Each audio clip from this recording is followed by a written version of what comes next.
गहरा जंगल, ऊंचे ऊंचे पेड़ और बीचों बीच एक पगडंडी। उसी पगडंडी पर एक अकेला इंसान आरव धीरे धीरे चलता जा रहा था। मौसम बादलों से भरा था और जंगल की खामोशी उसके कदमों की आवाज को भी निगल रही थी। आरव कई दिनों से सफर कर रहा था। उसका मकसद था जंगल के उस पार पहुंचकर नदी को ढूंढना, जिसके बारे में कहा जाता था कि जो उस नदी का पानी पी ले उसके अंदर की डर खत्म हो जाती है।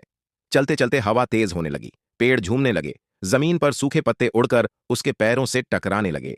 आरव को महसूस हुआ जैसे जंगल खुद उससे बात कर रहा हो, पूछ रहा हो, क्या तुम सच में इतने बहादुर हो? आरव ने अपनी हिम्मत जुटाई और आगे बढ़ता गया। कुछ दूर पर पहुंचते ही जंगल और गहरा और रास्ता और संकरा होने लगा। अचानक झाड़ियों में से खड़खड़ाहट हुई, लेकिन वह एक ही किरदार आरव था, कोई दूसरा नहीं। डर फिर भी उसके दिल पर दस्तक देने लगा। उसने खुद से कहा, मैं अकेला हूं, लेकिन हारा नहीं हूं। धीरे धीरे वह आगे बढ़ता गया।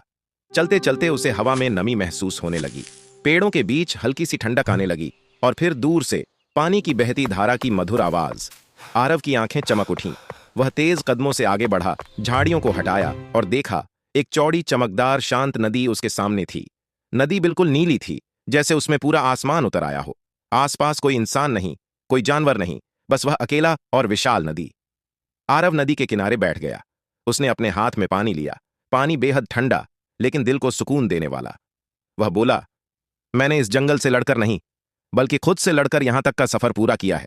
यह नदी मुझे डर से नहीं, मेरे अकेलेपन से आजाद करेगी। और फिर उसने एक घूंट पानी पिया, मानो उसके अंदर से डर, थकान और बेचैनी बहकर नदी में घुल गई हो।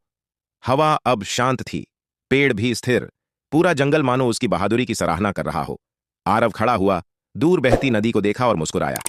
अब वह वही इंसान नहीं था जो जंगल में डरा डरा आया था। वह एक नया, मजबूत और निडर इंसान बन चुका था। और इसी तरह एक अकेले मुसाफिर ने जंगल और नदी के बीच अपनी खुद की जीत हासिल कर ली।